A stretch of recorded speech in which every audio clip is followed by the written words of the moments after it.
की सार के चर्चा में हम विटामिन्स के बारे में जानने वाले हैं।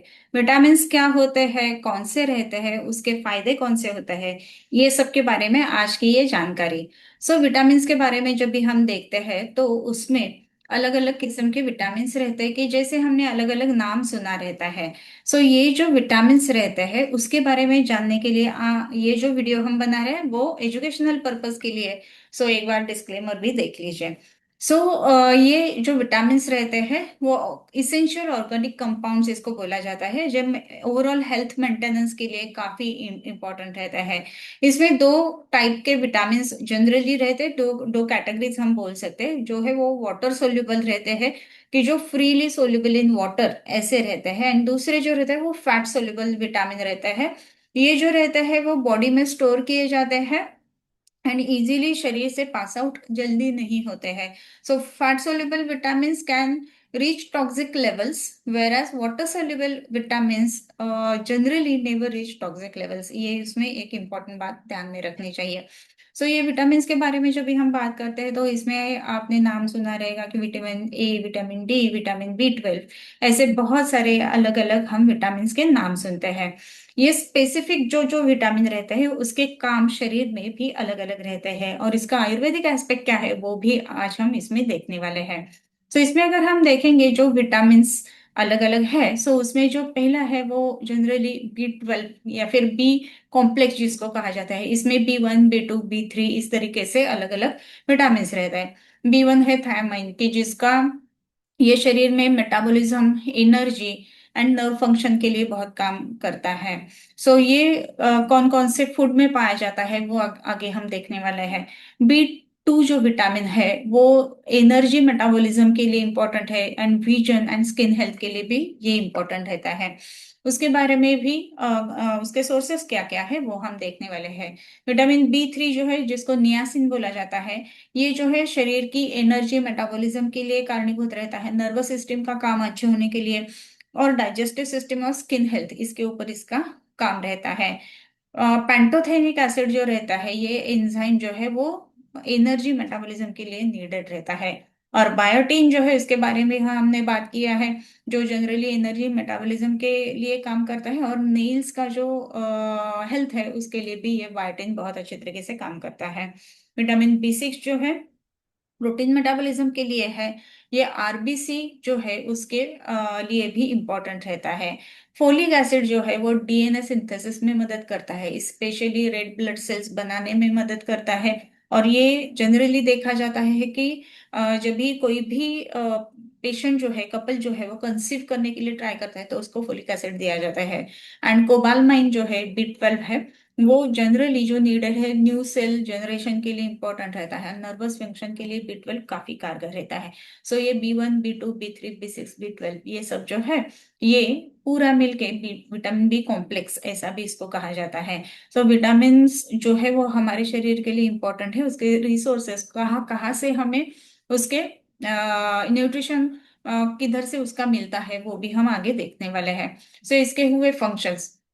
उसके बाद में बहुत इंपॉर्टेंट जो हमने कोविड के टाइम्स देखा था कि विटामिन C ले लो, ऐसे कोविड में इम्यूनिटी आपकी बूस्ट करने के लिए लेना चाहिए ऐसे कहा जाता था। Vitamin C is basically antioxidant है, एंड ये जो है वो प्रोटीन मेटाबॉलिज्म के लिए काम करता है, immune system, immune health develop करने के लिए काम करता है, और आयरन का एब्सॉर्प्शन में ये विटामिन काम करता है। आपने इस विटामिन C के बारे में, कोविड के बारे में हम बहुत साल देखा देखा रहेगा कि विटामिन C डेली एक टैबलेट ले लो, या फिर वो जिसमें इसके रिसोर्सेस है वो खा लो, क्योंकि इम्यून सिस्टम के ऊपर ये बहुत अच्छे तरीके से कारगर रहता है। ये हुआ विटामिन C के बारे में, इसके फंक्शंस ये है। फिर जो आता है वो है विटामिन A। ये किसके लिए उपयुक्त है? हमारी विजन, आई हेल्थ के लिए बहुत उपयुक्त है, स्किन हेल्थ के लिए उपयुक्त है। जो म्यूकस मेम्ब्रेन्स रहते हैं, यानी हमारे चिक्स जो है उसके अंदर, नाक जो है उसके अंदर का जो स्किन रहता है जिसको म्यूकोजा कहा जाता है, इसके हेल्थ के लिए विटामिन A इम्पोर्टेंट है। बोन एंड टूथ ग्रोथ के लिए भी इम्पोर्टेंट है, इम्यून सिस्टम के लिए भी विटामिन ए इम्पोर्टेंट है। उसके बाद में आता है विटामिन डी, कि जो हमारे शरीर में कैल्शियम मेटाबॉलिज्म के लिए कारणीभूत रहता है। हमारे शरीर में बोन्स में अगर कैल्शियम अच्छी तरीके से स्टोर रहता है तो क्या हो जाता है, बोन हेल्थ बढ़ती है। उसके लिए ये विटामिन डी बहुत ही उपयुक्त रहता है। ऐसे ये अलग अलग विटामिन रहते हैं कि जिसका उपयोग हमारे शरीर में अलग अलग किस्म से तरीके से होता है। फिर आता है विटामिन ई। ये जो विटामिन ई है वो भी एंटीऑक्सीडेंट है और सेल वॉल प्रोटेक्शन के लिए इंपॉर्टेंट रहता है। और विटामिन के जो रहता है ये प्रॉपर ब्लड क्लॉटिंग के लिए इंपॉर्टेंट रहता है। अगर किसी पेशेंट में बहुत ज्यादा ब्लीडिंग की समस्या है तो विटामिन के उसमें कारणीभूत रहता है, विटामिन के उसमें उपयुक्त रहता है। ये सब विटामिन जो है उसकी कार्यकारिता अगर हम देखेंगे तो इस तरीके से हमें इसकी कार्यकारिता देखने के लिए मिलती है। फिर इसके रिसोर्सेस क्या क्या है वो भी बहुत ही इंपॉर्टेंट बात है। जब भी हम विटामिन ए की बात करते हैं तो ये किस किस में मिलता है। जनरली अगर देखा जाए तो ब्रोकोली में विटामिन ए काफी मात्रा में रहता है, अवोकाडो में रहता है। फिर उसके बाद में जो हम देखेंगे तो अलग अलग जो मैंगोज अभी जो सीजन आएगा उसमें है, पपाया में है, कैरेट में है। और कैरेट में ही इसी के लिए कहा जाता है कि रोज अगर एक कैरेट आप खाते हो तो उसके कारण क्या होता है, अगर डेली 1 कैरेट कंज्यूम किया जाता है तो आपकी आई की हेल्थ अच्छी रहती है। इसके लिए आपके आई हेल्थ के लिए डेली 1 कैरेट बहुत इंपॉर्टेंट रहता है। सो ये विटामिन ए के अलग अलग सोर्सेस है। इसमें और भी बहुत सारे हैं कि जैसे स्वीट पोटैटो है या एप्रिकॉट्स रहता है, मिस्क मिलन रहता है। इसमें भी विटामिन ए की मात्रा बहुत काफी मात्रा में रहती है। पीच जो रहता है उसमें भी काफी मात्रा में विटामिन ए रहता है। विटामिन ए के लिए ये बहुत अलग अलग रिसोर्सेस है कि जो हम जरूर कंज्यूम करने चाहिए।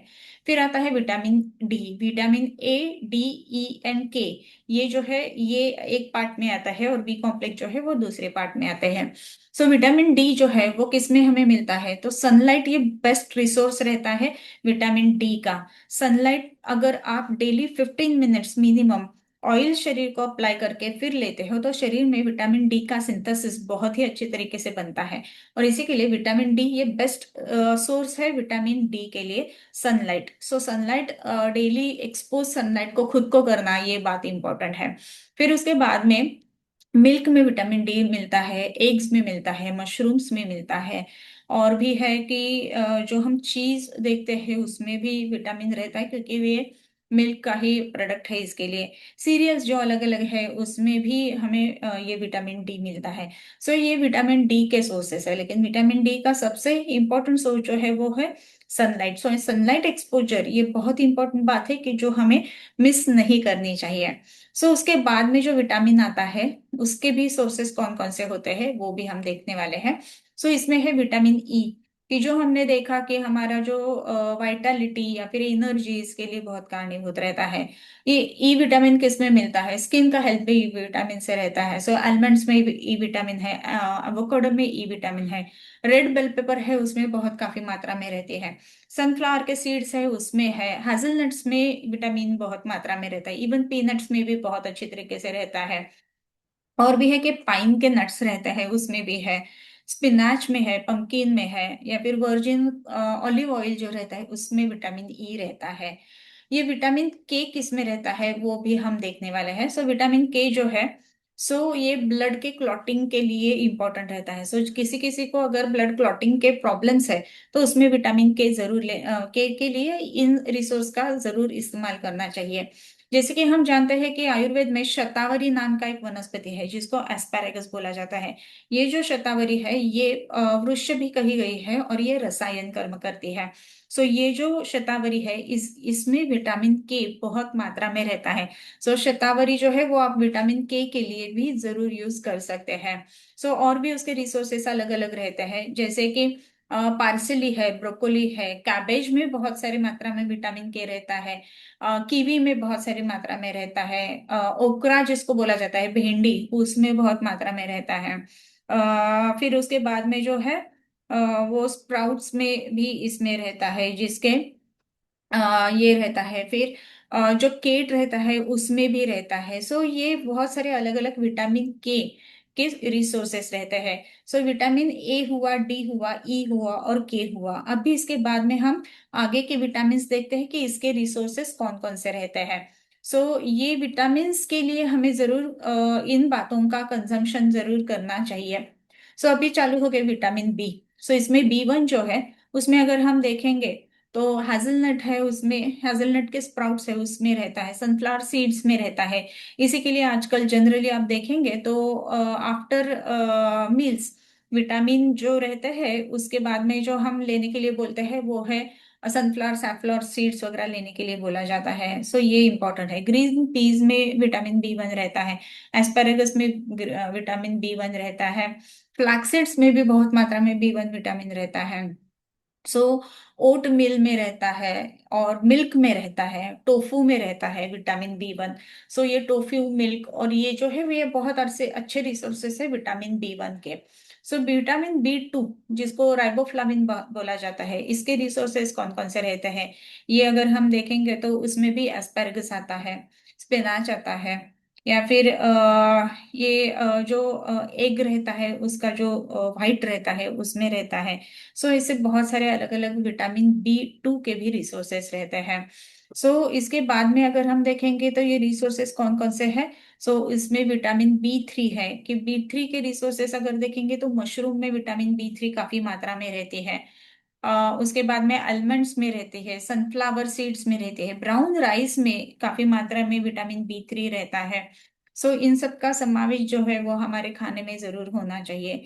विटामिन बी 5 जो है उसमें अवोकाडो में रहता है, ब्रोकोली में रहता है, मशरूम्स में रहता है, सनफ्लावर सीड्स में रहता है, इवन पोटैटोज में भी विटामिन बी 5 काफी मात्रा में है, टोमेटोज में भी है। हमारे रोज का जो खाना है उसमें जनरली पोटैटो टोमेटोज ये बहुत मात्रा में रहते हैं। इसकी इसके कारण हमें ये विटामिन बी 5 की जो कमी रहती है वो पूरा हम जरूर इसके साथ में कर सकते हैं। ये हुआ विटामिन बी 5 के जो रिसोर्स है उसके बारे में। फिर उसके बाद में बी 6 आता है। बी 6 जो है वो बनानाज में, पोटैटोज में काफी मात्रा में रहती है। नॉन वेजिटेरियन डाइट में भी ये काफी मात्रा में रहता है। विटामिन अगर बी 12 देखेंगे तो उसमें अगर आप है तो ब्रोकोली में विटामिन बी 12 काफी मात्रा में है। इवन घी हम लेते हैं उसमें भी विटामिन बी की मात्रा रहती है। उसमें और भी बहुत सारे हैं कि जैसे कि स्पिनाच है उसमें है, या फिर जो कॉर्न्स रहते हैं उसमें विटामिन बी 12 है। नॉन वेजिटेरियन डाइट में भी विटामिन बी 12 की मात्रा काफी सारी रहती है। विटामिन सी कौन कौन से रहते हैं उसके रिसोर्सेस। कैप्सिकम है उसमें विटामिन सी रहता है। फिर ये जो कोई भी साइट्रस फ्रूट फ्रूट रहते हैं, ऑरेंजेस है, लेमन है, या फिर स्वीट लाइम है, इसमें विटामिन सी काफी मात्रा में रहती है। ब्रोकली और जो कॉलीफ्लावर रहता है उसमें विटामिन सी काफी मात्रा में है। परसेली में रहता है, या फिर ये हमारा जो स्पिनाच है उसमें रहता है। ये विटामिन सी के ये अलग अलग रिसोर्सेस है। जो सार टेस्ट के जो फ्रूट्स रहते हैं उसमें जनरली ये विटामिन सी काफी मात्रा में पाए जाते हैं। सार टेस्ट के जो फ्रूट्स रहते हैं उसमें है स्ट्रॉबेरी है, स्वीट लाइम है, ऑरेंजेस है, तो या फिर लाइम है, इसमें विटामिन सी काफी मात्रा में मिलता है। सिप लेते समय ये ध्यान में रखना चाहिए कि आपका गला इससे खराब ना हो। इस तरीके से उसकी मात्रा आपको एडजस्ट करनी है, सो दैट आपका वो रिसोर्स भी कंप्लीट हो जाए और आपको तकलीफ भी ना हो। फिर उसके बाद में जो इम्पोर्टेंट है उसमें बहुत फोलेट्स जो रहता है, या फिर फोलिक एसिड हम बोलते हैं कि जनरली फर्स्ट 3 मंथ्स जो रहते हैं ऑर्गेनोजेनेसिस के कोई भी गर्भिणी के लिए, उसमें ये इम्पोर्टेंट है। तो तभी क्या खाना चाहिए, तो एस्पेरेगस इसमें भी बहुत काफी मात्रा में फोलेट्स रहते हैं, ब्रोकोली में है। फिर उसके बाद में है लीफी ग्रीन वेजिटेबल्स में है, अवोकाडो में है, ओकरा में है, कॉलीफ्लावर में है, बीट रूट ये बहुत अच्छा रिसोर्स है इस फोलेट्स का। एंड बेल पेपर्स ये भी बहुत अच्छा रिसोर्स है फोलेट्स का। जो अलग अलग लेंटिल्स रहते हैं वो भी इसकी ये फोलेट्स की मात्रा उसमें बहुत काफी सारी मात्रा में रहती है। ये फोलेट्स में भी बहुत ही इंपॉर्टेंट बात है कि हम ये ले सकते हैं। फिर उसके बाद में अगर हम देखेंगे तो ये सब जो विटामिन्स है, रिसोर्स है, ये कभी आपको उपयुक्त रहेंगे। सो इसके बारे में महत्वपूर्ण बात यह है कि आपकी गट हेल्थ अगर अच्छी है तो ये सब फूड आप लेते हो तो उसके बारे में जो डाइजेशन है वो प्रॉपर है के फिर ये विटामिन का एब्सॉर्प्शन अच्छी तरीके से हो जाएगा। अगर आपका अग्नि अच्छी तरीके से काम नहीं कर रहा है तो इस तरीके में कैसे अगर हो रहा है तो अग्नि काम नहीं कर रहा है, डाइजेशन प्राकृत नहीं हो रहा है, मोशंस क्लियर नहीं हो रहे, तो ऐसे केसेस में आप कितना भी न्यूट्रिशियस फूड लो लेकिन उसका परिणाम आपके शरीर में अच्छी तरीके से नहीं मिलता है। इसका कारण यह है कि शरीर जो है, गट जो है, वो एब्सॉर्प्शन अच्छी तरीके से कर नहीं पाता है। सो विटामिन रिच या फिर अच्छी तरीके से आहार लेना जरूरी है, वैसे ही हमारे अग्नि की तरफ ध्यान देना भी बहुत ज्यादा जरूरी है। इसके लिए भोजनाग्रे सदा पथ्यम लवणार्द्रक भक्षणम ऐसे कहा गया है। भोजन के पहले लवण और अदरक ये थोड़ी मात्रा में अगर कंज्यूम किया जाता है तो अग्नि जो है वो हमारी प्राकृत रहती है। अग्नि जो है वो अगर अच्छे तरीके से उदीरण है, उदीरित है, तो उसके कारण ये जो डाइजेशन है वो प्राकृत हो जाता है।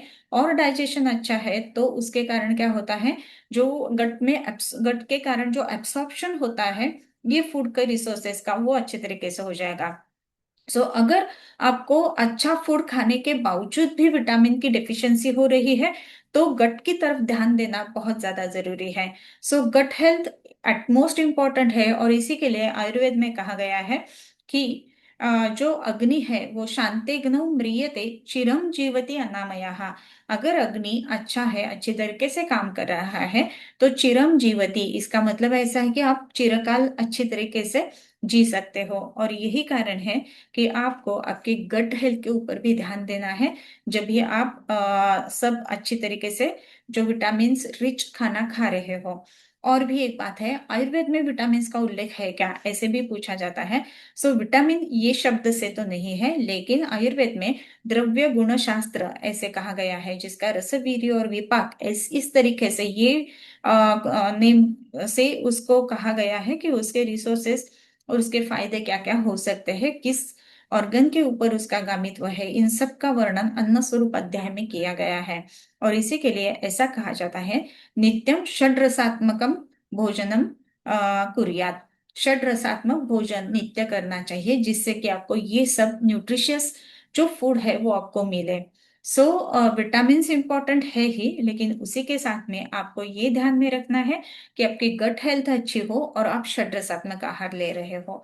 ये दोनों बातों पर ध्यान में रखना जरूरी है।